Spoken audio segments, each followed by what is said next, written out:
If you've ever walked in the door from a tough shift and snapped at the people you love, you know how the job follows you home. Maybe you've laid down to sleep with your brain still on the call. Maybe your spouse told you you've been a different person for weeks and you didn't even notice. The job doesn't stop when you clock out, and it doesn't stop on its own. Today, I want to tell you about a deputy I used to work with. He said one line that I've never forgotten. And by the end of this video, I'm going to give you a way to do what he did, no matter what shift you work. Here's the story. This was a deputy I worked with years ago, and he had a ritual for getting home from his shift, and he didn't call it a routine, he called it a ritual. And he meant it. When he got home, he didn't head to the kitchen or to the couch, and he didn't see the kids first. He went straight to the bedroom. He took off his uniform, dropped it in the hamper, and headed to the shower. His wife knew the rule. Before the shift even ended, she knew she wasn't supposed to unload on him until he was done. Whether it was the dryer on the fritz or little Johnny's report card, it could wait. And she gave him that window.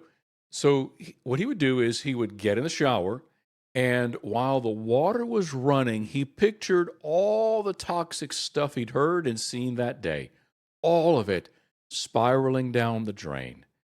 And after he toweled off, he'd lie on the bed for a few minutes, sometimes less than five.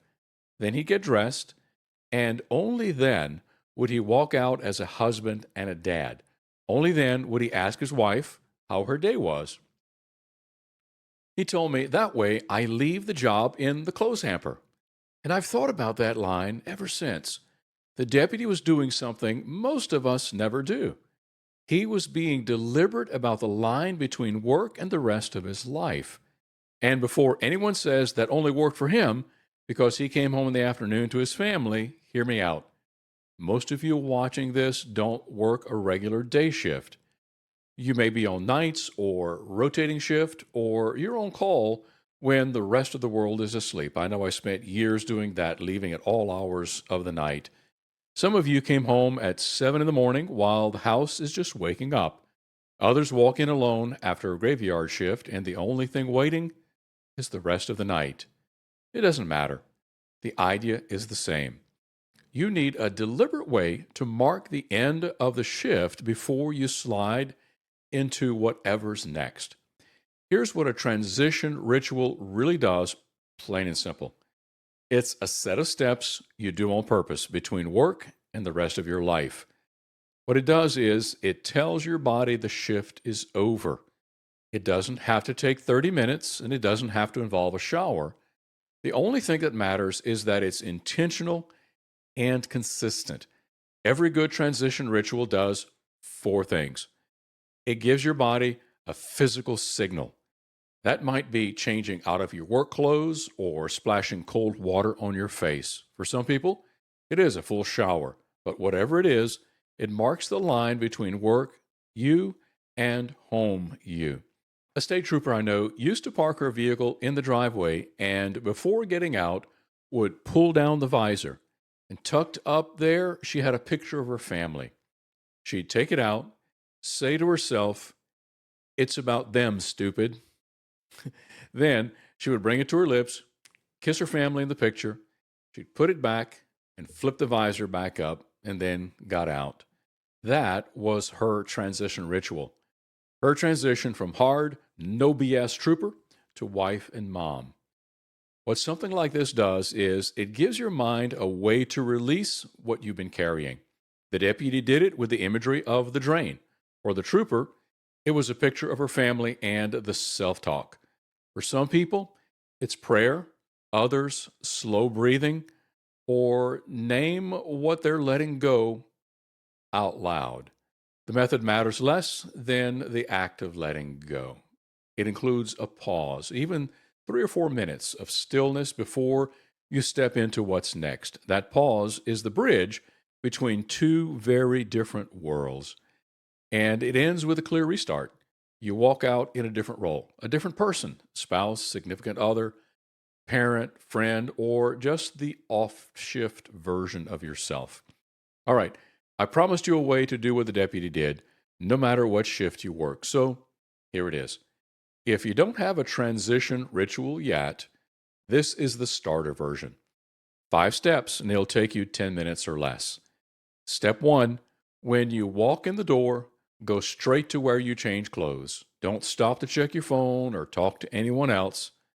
Then step two: change out of your work clothes, your uniform, whatever it is that you wear, drop it in the hamper. Splash some water on your face or take a shower if you've got the time. Step three: sit somewhere quiet for about 3 minutes. Could be the bedroom, the bathroom, the back porch, your car, if that's where you get peace. 3 minutes of nothing. Phone in the other room. Then, step four: while you're sitting there, picture what's stuck in your head from the shift. The call, the patient, the conversation, the bot, whatever it was. Imagine setting it down. Then, step five: stand up, walk out as whoever needs to show up next.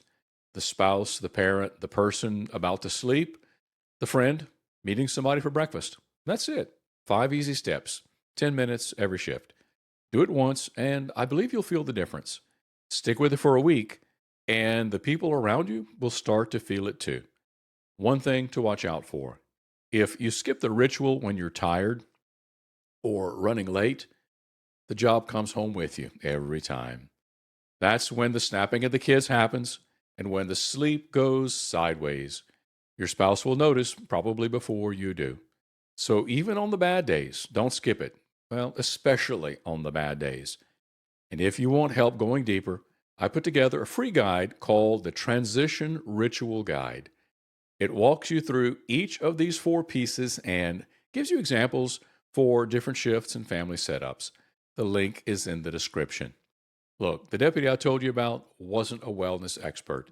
He was a guy who figured out that if he didn't put a wall between the job and the rest of his life, the job would take both. Most of us never figure that out, or we figure it out too late. So build your ritual and make it yours. Try the starter version tonight if you can. And one quick note before I let you go. This video is here to help you understand what's happening and what some people find useful. It's not a substitute for working with a licensed counselor or a therapist who understands frontline work. If you're struggling, reach out. The right professional can shorten how long it takes you to get your footing back. Grab the Transition Ritual Guide in the description. It's free. And if this was helpful, hit subscribe. New videos every week on sleep, recovery, stress, and the slow toll of doing what you do. Take care of yourself out there. I'll see you on the next video.